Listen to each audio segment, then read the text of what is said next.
آپ نے کچھ رپورٹس دیکھی سندھ کی دھرتی سے، اور اب آپ کو لیے چلیں گے بلوچستان یعنی سنگلاخ پہاڑوں کی سرزمین، اور یہاں سے میری دھرتی میری دنیا کے لیے جو رپورٹس ہمیں موصول ہوئی ہیں ان میں شامل ہے کوئٹہ میں ٹرینوں کی آمد و رفت میں تاخیر، چمن میں لوڈ شیڈنگ کا عذاب جاری، اور سبی میں قبر کا حصول بھی مشکل ہو گیا سمیت دیگر چند رپورٹس۔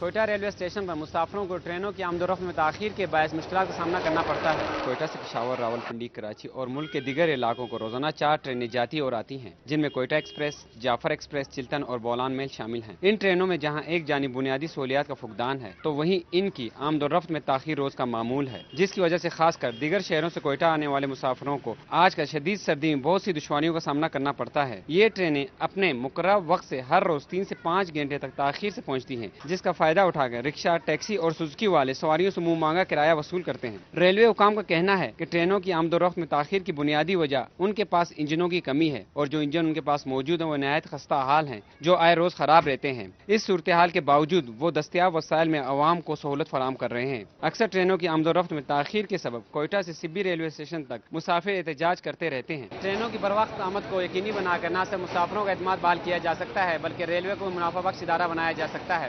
کیمرامین سلمان فیصل کے ساتھ فرید اللہ خان، دنیا نیوز، کوئٹہ۔ بلوچستان کے زلزلے سے متاثرہ علاقے کان ڈپو زیارت میں پاک فوج کی جانب سے نو تعمیر شدہ منصوبوں کا افتتاح کیا گیا۔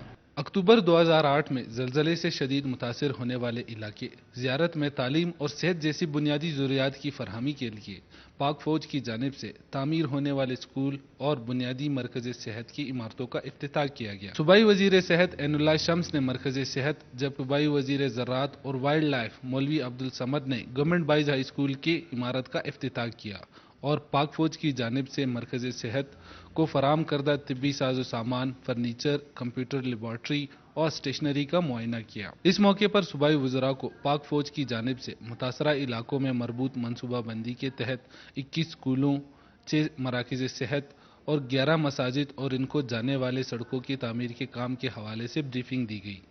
صوبائی وزراء نے پاک فوج کی خدمات کا اعتراف کرتے ہوئے آفیسران اور جوانوں کو خراج تحسین پیش کیا۔ تعلیم اور صحت کے ان منصوبوں سے متاثرہ علاقوں پر مثبت اثرات مرتب ہوں گے اور یہ منصوبے علاقے کی ترقی اور خوشحالی میں اہم سنگ میل ثابت ہوں گے۔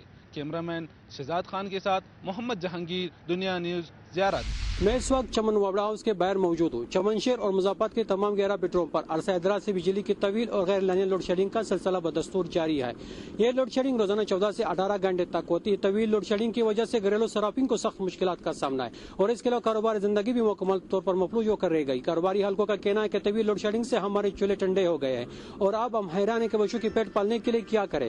علاقے کی منتخب نمائندوں کا کہنا تھا کہ چمن گریڈ اسٹیشن میں نئے ٹرانسفارمر نصب کرنے سے لوڈ شیڈنگ کا سلسلہ جو ہے مستقبل میں پر ہمیشہ کے لیے ختم ہو جائیں گے، لیکن گریڈ اسٹیشن میں 32 kV کے نئے ٹرانسفارمر نصب ہونے کے باوجود بھی یہ مسئلہ حل نہیں ہوا ہے۔ طویل جاری لوڈ شیڈنگ کے خلاف مختلف سیاسی جماعتوں کے طرف سے متعدد بار احتجاجی مظاہرے بھی کیے گئے، لیکن ان میں سے بھی چمن کے عوام کا یہ گہرا مسئلہ حل نہیں ہوا ہے۔ ہنگامی بنیادوں پر اقدامات کرنے چاہے تاکہ یہاں کے عوام سکھ کا سانس لے سکے۔ کیمرامین عبدالمنان کے ساتھ محمد اسلم اشکزئی، دنیا نیوز، چمن۔ 3 لاکھ نفوس سے زائد آبادی والے شہر سبی، جہاں کی آبادی آج بھی بے شمار مسائل سے دوچار ہے۔ زندگی کے مسائل تو ایک طرف، اب تو قبرستان کا حصول بھی ایک بہت بڑا مسئلہ بن چکا ہے۔ سبی شہر میں 5 بڑے قبرستان موجود ہیں، جہاں کی زمینیں آج مردوں کی تدفین سے ڈھک چکی ہیں۔ شہر کے بیشتر قبرستان نشاور افراد کے امجگاہ بنے ہوئے ہیں، جبکہ قبرستانوں کے تحفظ نہ ہونے کے باعث آوارہ کتوں اور مقامی آبادی نے اپنا راہ گزر بنا لیا ہے۔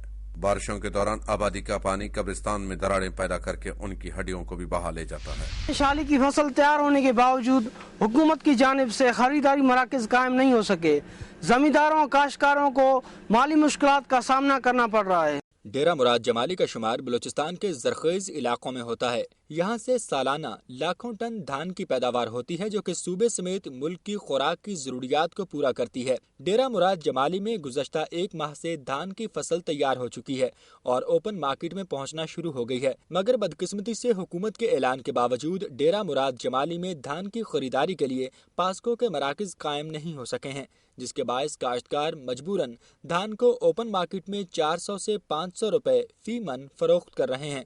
کاشتکاروں کا کہنا ہے کہ گزشتہ سال طوفانی بارشوں سے ہمیں کروڑوں روپے کا نقصان ہوا تھا، مگر اس سال حکومت نے دھان کی قیمت 600 روپے فی من مقرر کر دی ہے، مگر اس کی خریداری کے لیے کوئی مرکز قائم نہیں کیا گیا، جس سے ہمیں شدید مالی نقصان کا سامنا کرنا پڑ رہا ہے۔ انہوں نے کہا کہ اگر پاسکو سینٹرز قائم نہیں ہوئے تو اس مہنگائی کے دور میں فاقہ کشی کرنے پر مجبور ہو جائیں گے۔ حکومت اس معاملے کا فوری نوٹس لے۔ اختر منگی، دنیا نیوز، ڈیرہ مراد جمالی۔